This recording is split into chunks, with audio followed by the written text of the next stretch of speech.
बहू के पलटते ढंग। पुणे में रहने वाली शीना की ससुराल में सिर्फ 3 लोग थे। इस वजह से घर में ज्यादा काम नहीं होता था, तो वो दोपहर तक अपना सारा काम खत्म कर लेती थी। लेकिन उसके बाद वो बोर हो जाती।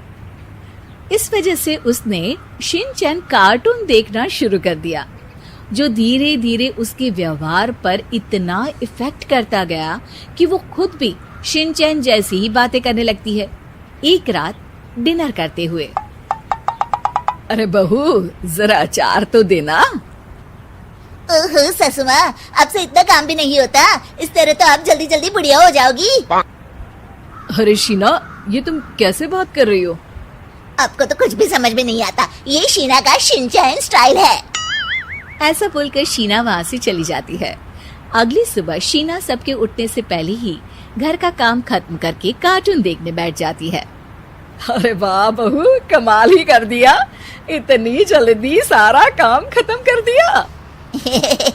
बस भी कीजिए, अब मैं इतनी भी कुछ खास नहीं। ओफो, तुम और तुम्हारे शिनचैन का भूत, जाने कब नॉर्मल इंसान की तरह बात करोगी। मॉम, आप तो बस मुझसे जल्दी रहती हैं। आपको क्या पता मेरी लाइफ कितनी मुश्किल है। अच्छा छोड़िए, अब मैं शॉपिंग के लिए जा रही हूँ। हाँ, तो ये है तुम्हारी मुश्किल लाइफ। शीना शॉपिंग करने मार्केट पहुँच जाती है, जहाँ उसे जय के ऑफिस की एक लड़की मिलती है। हेलो, आप जय की वाइफ है ना? हेलो, मेरा नाम शीना है। मैं 26 साल की हूँ और मुझे शिमला मिर्च बिल्कुल भी पसंद नहीं है, पर शिमला जा सकती हूँ। हाँ। शीना की बात सुनकर लड़की आगे कुछ बोले बिना वहाँ से चली जाती है। कमाल है, आजकल के बच्चों को इंटेलिजेंट लोगों से बात करना आता ही नहीं। शीना शॉपिंग करके घर वापस आती है, जहाँ सास और जय साथ बैठकर आइसक्रीम खा रहे होते हैं। मैं कितने मतलबी लोगों के बीच रह रही हूँ। एक छोटी प्यारी बच्ची के बारे में सोचे बिना सब आइसक्रीम खाने बैठ गए। अब इतना नाटक करने की जरूरत नहीं है। तुम्हारी आइसक्रीम फ्रिज में रखी है, खा लो। आइसक्रीम, मैं आ रही हूँ। इसी तरह दिन बीतते हैं। अभी तक तो घर में सारे लोग शीना की हरकतों से परेशान हो चुके होते हैं। एक शाम उनके घर पड़ोस के अंकल आते हैं, जिन्हें देखते ही शीना बोल पड़ती है। हेलो अंकल, आज आप यहाँ? ये कह रही है आप यहाँ बैठिए, हम अभी आते हैं। ऐसा बोलकर शीना की सास उसे लेकर रसोई में चली जाती है। अरे वो तुम्हारी पापा की उम्र के हैं, उनकी इंसल्ट तो मत करो। आपको तो बस अपनी ही खुशी दिखाई देती है। शीना के ऐसे बोलने पर सास हैरान रह जाती है और शीना बाहर आकर अंकल से कहती है, तो अंकल, आज आप क्या लेने आए हैं? या फिर बस सासू माँ को देखने का बहाना चाहिए? वैसे ये इतनी भी अच्छी नहीं है, पूरा समय मुझे डांटती रहती है और कभी कभी तो खाना भी नहीं देती। अंकल हैरानी से उसकी ओर देख रहे हैं। तभी उसकी सास वहाँ आती है। अरे शीना, इतना झूठ मत बोलो, मैंने कब तुम्हें खाना नहीं दिया? अरे ऐसा बोलोगी तो तुम्हें आज रात का खाना सच में नहीं मिलेगा। देखा, मैंने कहा था ना, बच्ची पर जुल्म करती है। आप मुझे अपने घर ले चलो अंकल। इस तरह दोनों सास बहू में तू मैं शुरू हो जाती है, जिसे देख अंकल तो डर कर भाग जाते हैं, लेकिन वो दोनों चुप ही नहीं होती। रात को जय के घर वापस आने पर सास उसे शीना की सारी बात बताते हुए कहती है, अरे इसके सर से कार्टून का भूत तो उतारना ही पड़ेगा। मौका या वक्त कुछ देखती ही नहीं, बस बकवास शुरू कर देती है। बात तो आपकी सही है, पर क्या करेंगे? अरे कार्टून देखकर ऐसी बनी है तो इसकी कार्टून ही बंद कर दो।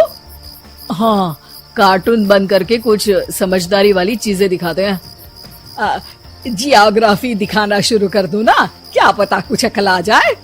हाँ, नाइस आइडिया माँ। इस पर जय केबल टीवी पर ज्योग्राफी छोड़कर बाकी सारी चैनल बंद करवा देता है, पर शीना भी किसी से कम नहीं होती। ओहो पतिदेव, अपने आप को बहुत स्मार्ट समझते हो। शीना मोबाइल पर YouTube ऑन करके उस पर शिनचैन देखने लगती है।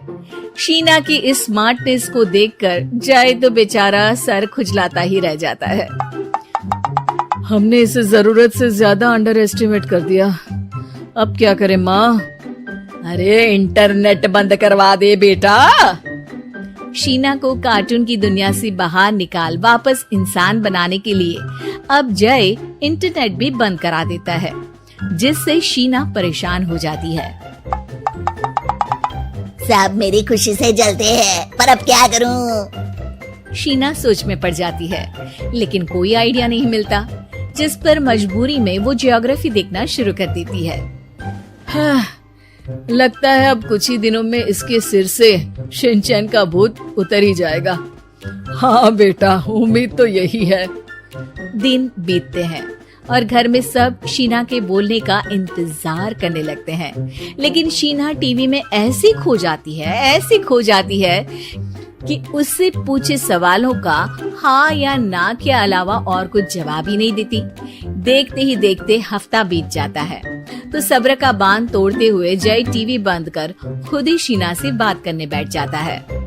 क्या बात है शीना, पहले तुम ज्योग्राफी देखने को तैयार नहीं थी, और जब देखने बैठी तो इसके आगे किसी चीज की कोई सूध ही नहीं, ना किसी से बात करनी, ना घर का कोई काम। अरे माँ कब तक अकेले सब कुछ संभालेंगी? अभी भी तुम्हारे सर से शिनचैन का भूत उतरा कि नहीं? जब मादा भालू नर भालू से बात नहीं करती, तो वो उनका ध्यान अपनी तरफ आकर्षित करने के लिए बिल्कुल यही हरकत करते हैं। तुम नर भालू हो। शीना के ऐसा बोलते ही जय और उसकी मम्मी एक दूसरे की तरफ देख सर पकड़कर बैठ जाते हैं।